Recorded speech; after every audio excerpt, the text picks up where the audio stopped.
Welcome to Science on a Mission, brought to you by Activate. This podcast series demystifies the path to commercialization for deep tech innovation. Through in-depth discussions with scientists, entrepreneurs, investors, and policy experts, we illuminate the steps necessary to take groundbreaking technologies from concept to commercial success. In this live recorded podcast episode taped at South by Southwest 2024, host Molly Wood, founder and CEO of Mollywood Media, talks to Activate CEO Cyrus Wadia, Opera Bioscience Chief Science Officer and co-founder Julie Ming Liang, and Terra Watts co-founder and CEO Kaitlyn Suarez about how the urgent need for climate solutions has ignited a surge in innovation, pushing the boundaries of environmental technology and sustainability. We hope you enjoy it.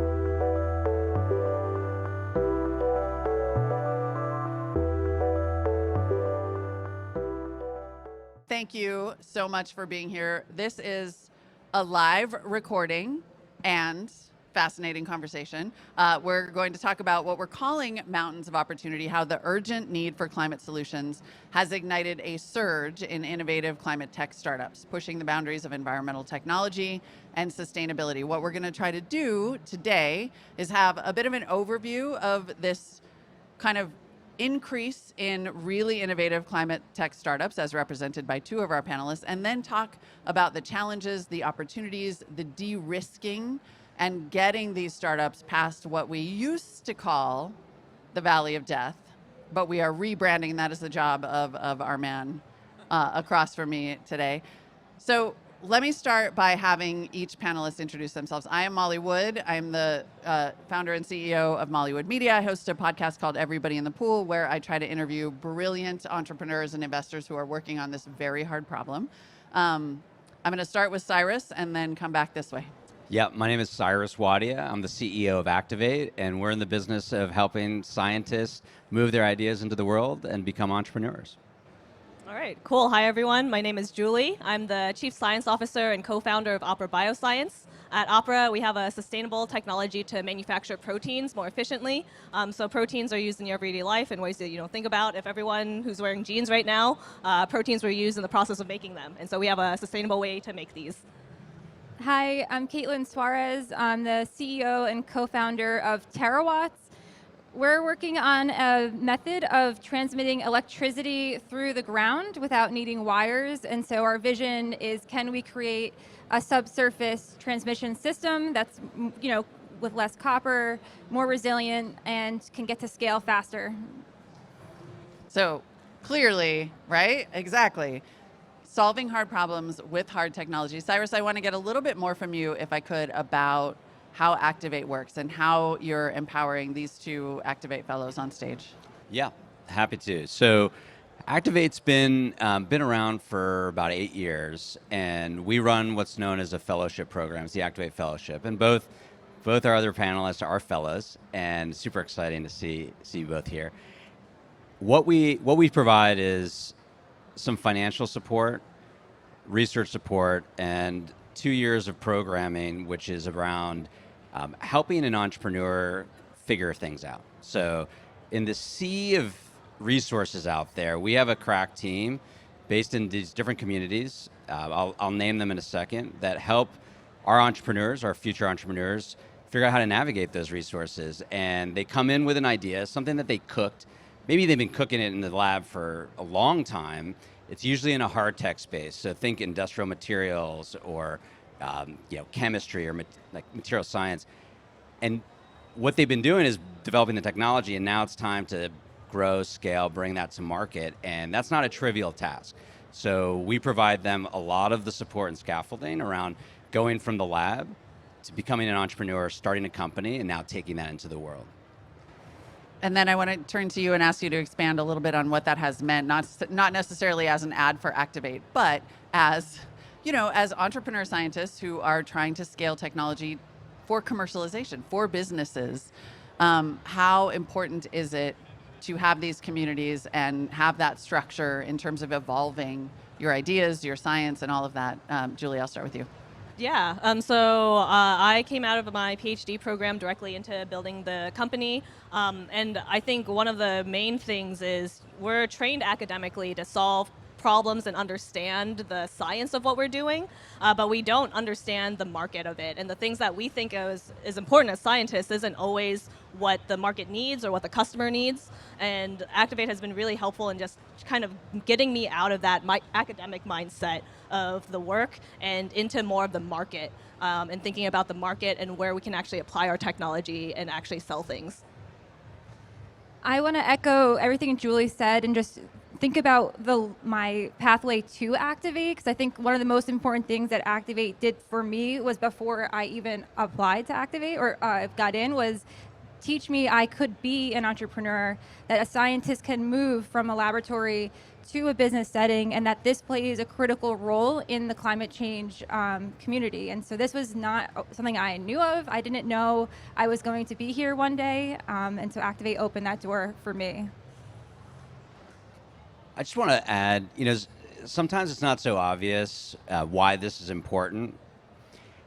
There needs to be patience in both capital, support, investments, time, and money for hard tech to find its way through the gauntlet into the commercialization stack. I think we'll have a chance to talk more about that, but prior to Activate sort of starting this fellowship program, there were very few pathways for scientists with a dream and this kind of core idea to do something with it. And so we're really proud, and we're just at the beginning.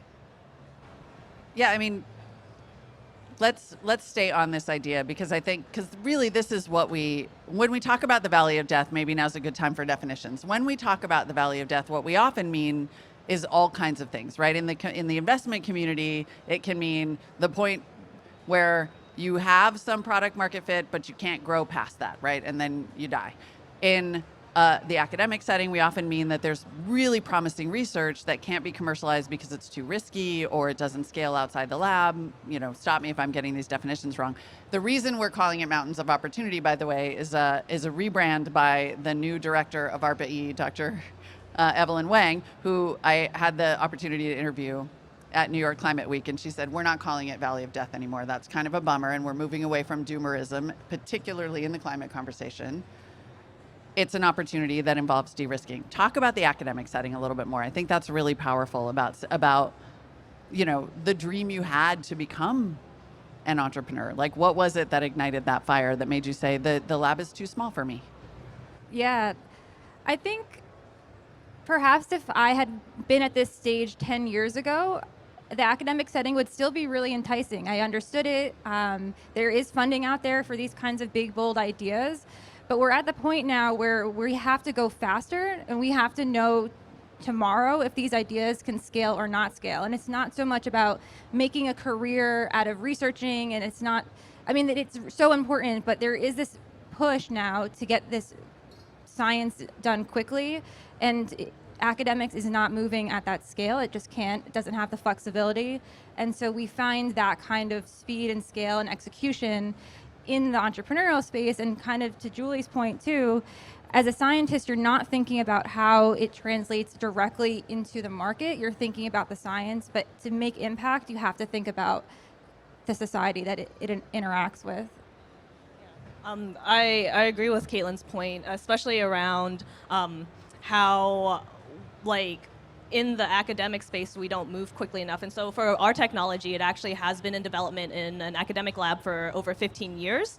And it has reached the point where we did a lot of that early de-risking in an academic setting. But when you get to the point where, we need to make a product and sell it, that's now marketing. That's a completely different beast from what you're doing in an academic setting. And the kind of challenges are different.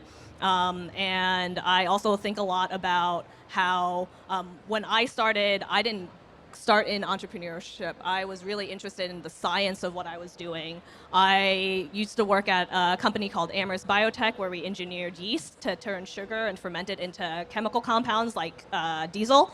And I really wanted to learn how to understand a biological system deeply so we can engineer it. And in my case, I am studying a protein transport system in bacteria.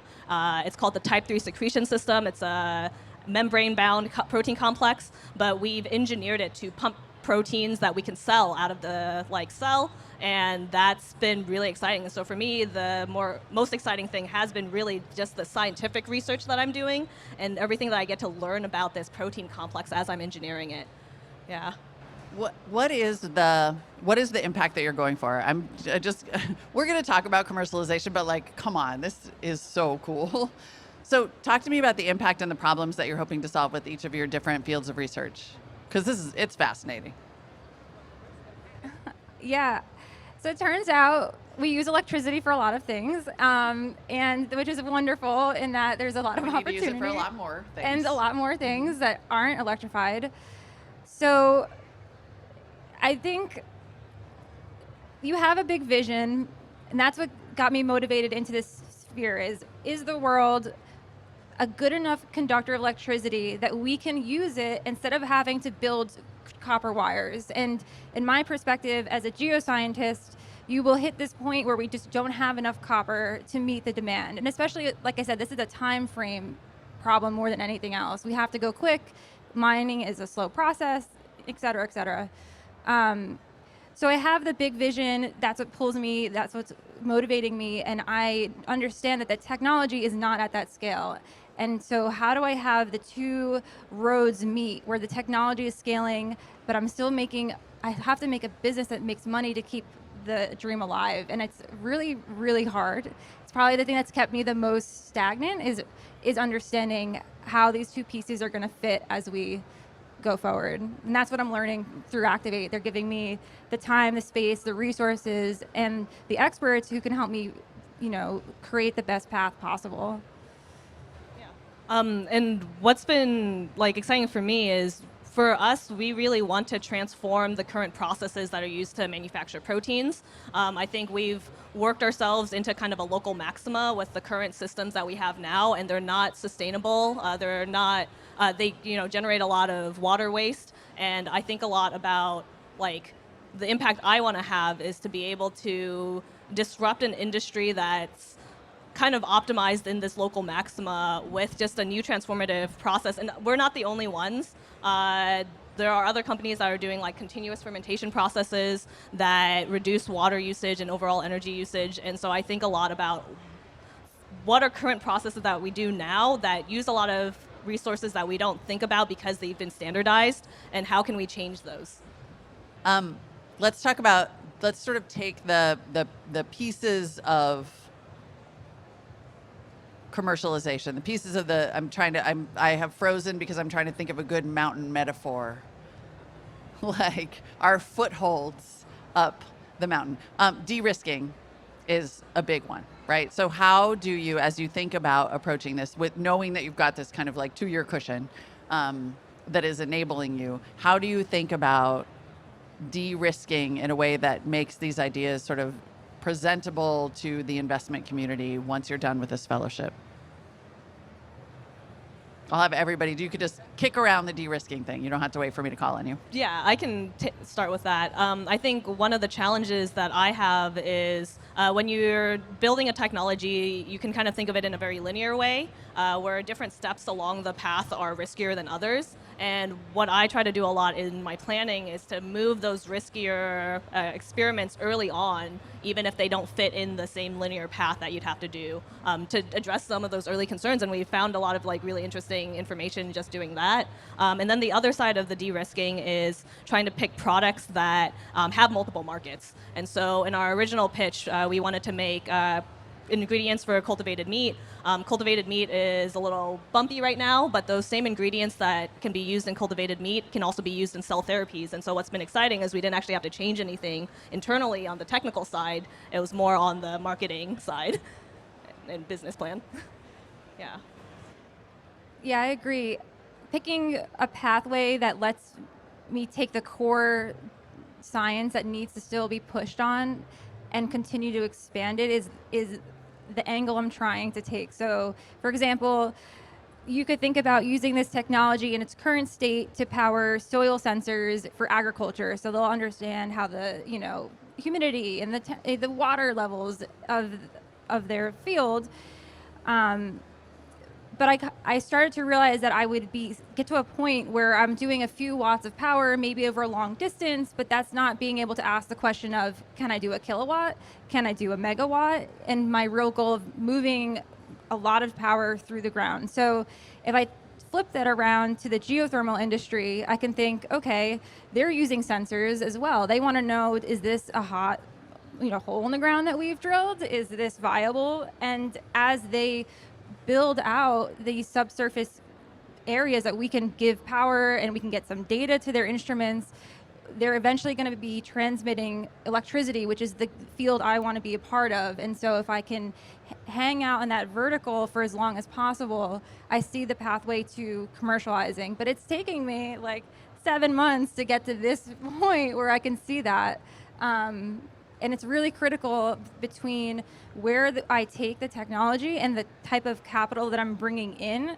I think we'll make it to the point of patient capital and people who are willing to be a part of this journey, understanding where we want to go.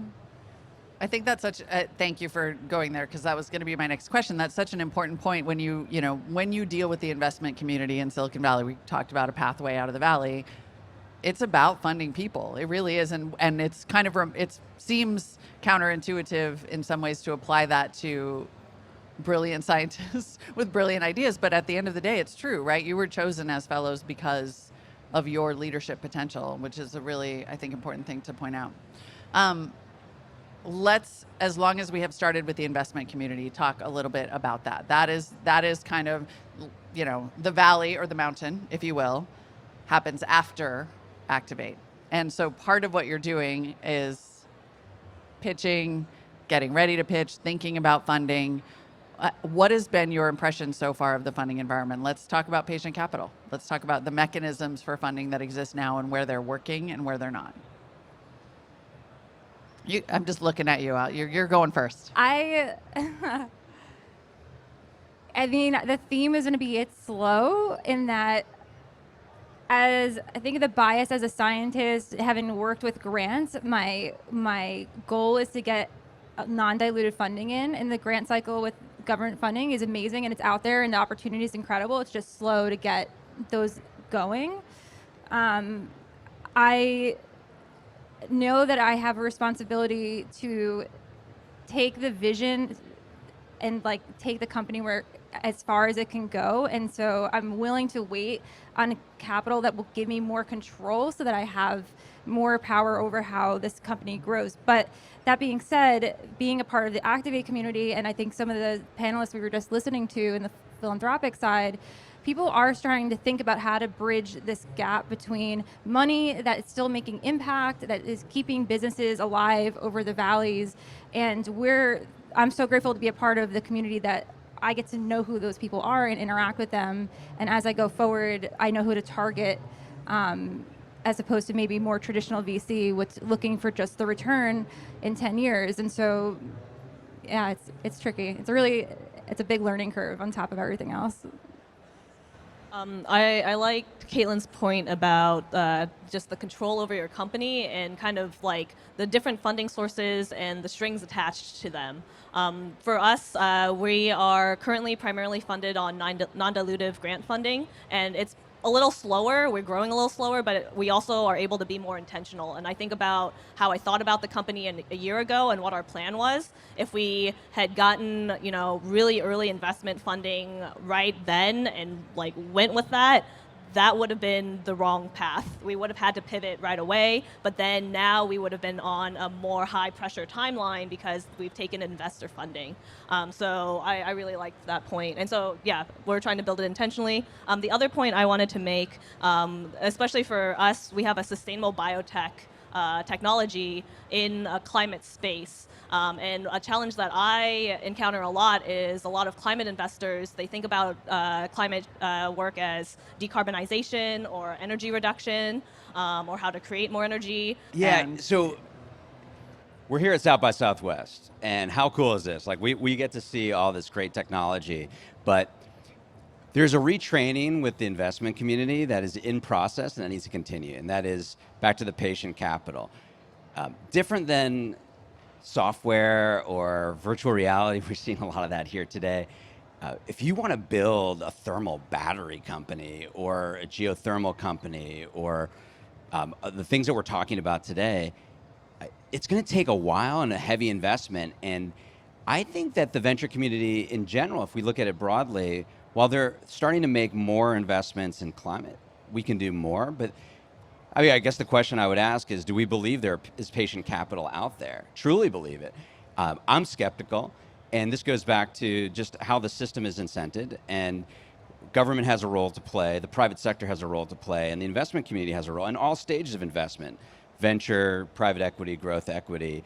If we're really going to get after these problems in a meaningful way, right, the two of you can run the gauntlet all day long, and you're going to be successful because you have the grit and the diligence to sort of push through, and you'll find the right investors, and it is a gauntlet.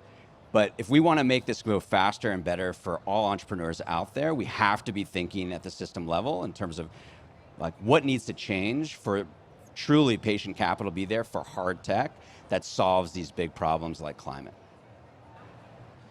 What happens in the absence of patient capital? You mentioned that there do seem to be the emergence of some bridging mechanisms. Certainly there's more government money than there used to be, but so much that they unfortunately can't deploy it very fast, it seems like. Where do we see some of those funding sources starting to come in? The bridge builders, if you will. I don't want to, this is the plug for Activate, I think.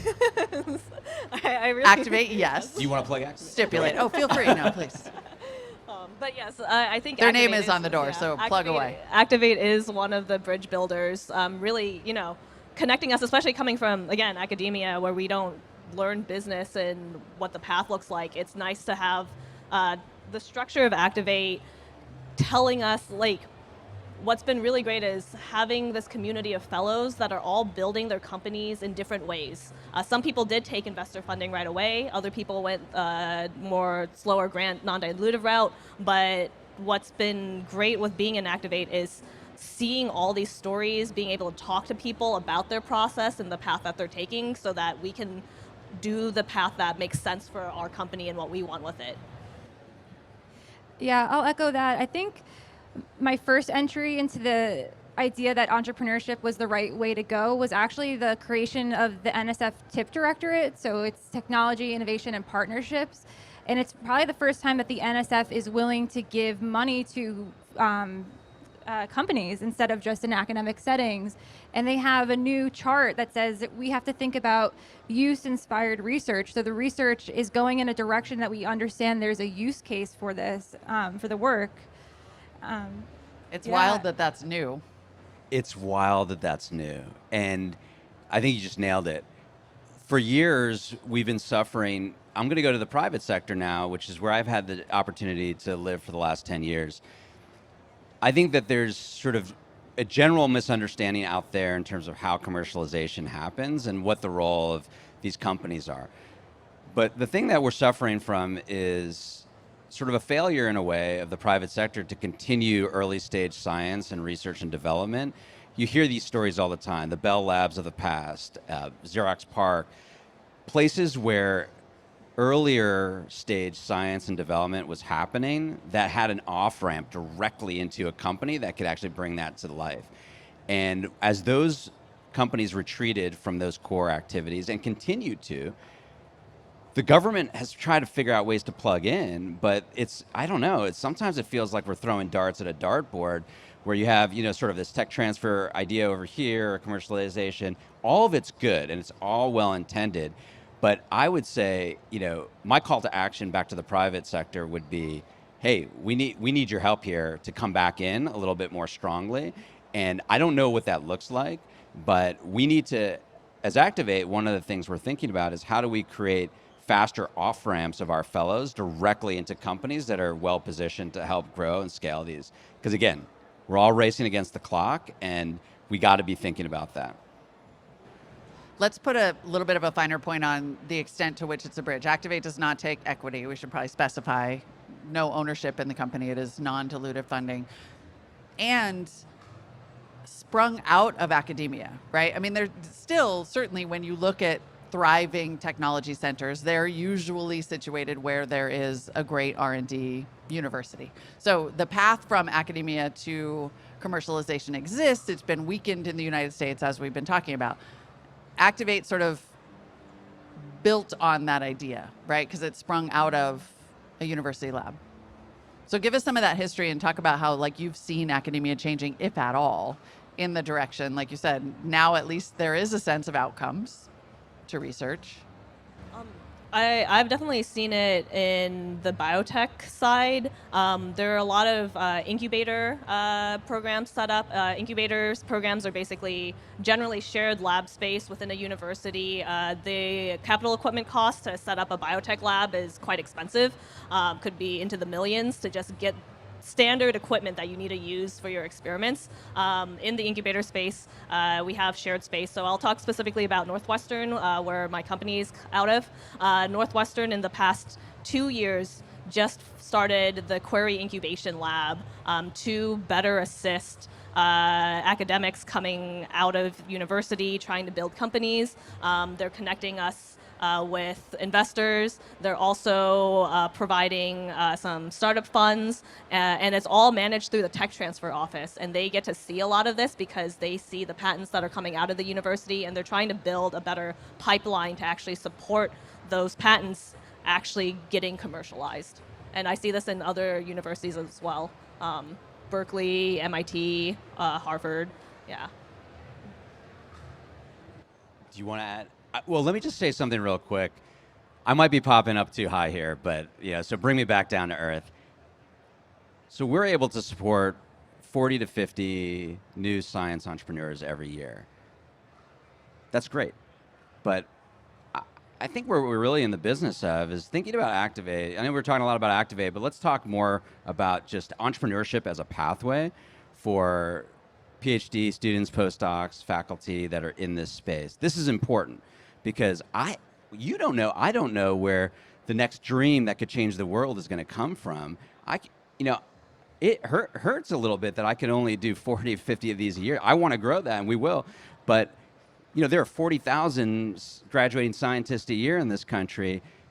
To give them that pathway, or at least for them to know that that's a supported pathway, is what really matters here. And so we collectively, okay, we've got one program that we're proving works, and it's a model, but I'm very interested in seeing more of this broadly and making sure that this is now a known and established pathway, and we shouldn't really stop until that's true.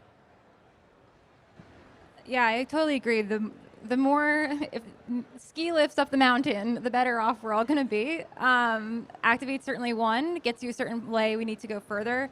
I think I'll add something that's really powerful about the entrepreneurial space instead of the academic setting. I'm a geoscientist. I've been talking to you all about wireless power transmission. So this is not where I did my PhD, which I know is not always the case. A lot of Activate fellows did their PhD in what they're commercializing. I still have the crossover between geoscience, thinking about the Earth, and power. And I'm stretching, which is something also Dr. Wang spoke about at ARPA-E. I'm stretching into something, and I'm incorporating a few different disciplines to think about the problem. And I would not have been able to do that in an academic setting. I would have had to have been an electrical engineer to continue to work in that space. As an entrepreneur and as a CEO, I'm actually extremely well suited to be thinking about the whole picture and then bringing in the minds and putting myself to the side and saying my job is to build the perfect environment for this idea to grow. And it's not about me coming to the table and making the perfect item. And so I think scientists need to realize that that's a role they can play in this and that there's a space for you to do it. But you wouldn't really know that unless you talk to people who are Activate fellows. I mean, applying to the program, I didn't think I was going to get in because I knew I didn't do my PhD in this work. And I thought, there's no way they're going to let me be a part of this. I didn't think it was possible. We've been talking about commercialization and funding and cold hard cap. By the way, talk about optimizing for people. If Kaitlyn weren't figuring out how to transmit electricity through the ground, she would just write movies. Sometimes I like to say that God doesn't give with both hands, but sometimes God does. But I don't want to let go of this idea of community because it convening is so important. Sharing information is so important. And we tend to gloss over it, particularly when you're pursuing something that is designed to make money. You get secretive, and you have to protect your intellectual property, and you have to kill the other guy. And what I hear over and over from Activate Fellows is that the value is in having, and you can see it. I mean, people almost tear up when they talk about it. How do we make that bigger and can sort of continue to drive home that fundamentally the value here is in being able to have like a mom's group to help you keep your newborn alive? I mean, we live in a world, I think something that hits home for me. I mean, I got my electrical engineering degree from YouTube University, right? There is knowledge. Yeah, there's like, how do you do these things? Somebody talked about it on YouTube. We have Slack, right? Slack is just, anybody can go in a Slack and look at a community group. And so we have the tools to do really amazing, beautiful things. And how do we just organize and do it? We just have a couple minutes left, which feels like a good time to talk about success stories that have come out of Activate. I mean, there are companies who are sort of showing that this is a path that's possible. 12, Sublime, Fervo, and at Brimstone. It sort of feels like, actually, when you look around the climate tech landscape, a lot of times you're like, oh, all of them were. So let me go sort of down the panel and end with Cyrus. Who do you look up to from those kind of previous classes and think of as a path to follow in? I would say so Activate also has, I don't know if we touched on the fellows first mentality, and that's part of, they don't take equity in the company. So it's really about you as a leader being successful, even if the company is not. So I look to the companies, and it's the stories that I see either on LinkedIn or on their website when they're speaking about their journey and their path and how they got to where they are, that, sort of like business agnostic. I am just so moved by what they're doing, and there's some notes of things that I'm like, oh, that kind of sounds like how I feel about things. That drives me to think I'm in the right space, I'm going in the right direction, and that I do belong in this role. I spent a lot of time talking about, ones you've mentioned, Brimstone, 12, Antora, Fervo. Get to know these companies. Several of them were just named on, another one of these big green tech, climate tech lists from Time Magazine. I feel like what inspires me equally is seeing what's coming through the pipeline. Meaning, I just sat in on some really exciting ideas around solar, nanolithography, nuclear fusion. These are the ideas that are coming through our pipeline that we get to see every year. So while we like to talk, and we just did a little bit about the ones that have been out of the gate, and they inspire us too, I'm equally inspired by what I see coming behind. And that's why I'm super excited by this overall vision and how do we grow this pie even bigger. Thank you. So I'd say I looked at Amyris as a big example, as a company that's fermented in large scale, very heavily engineered microbes. And I also look at other companies like Lygos. They took a slower path, more intentional path, but they're also doing fermentation of heavily engineered microbes. And I really appreciate seeing the challenges that these companies have faced and learning from them. And so that's what's exciting for me. So I look to a lot of biotech companies and startups. Well, we've talked a lot about mechanisms, strategies, different types of funding, but it sounds like, Cyrus, at the end of the day, if you had to sum it up, you would say it's people. 100%, it's people. Big dreamers become big leaders in their career, but it's really hard to ignore a dream. If I had the ability to support one more dream, why wouldn't I?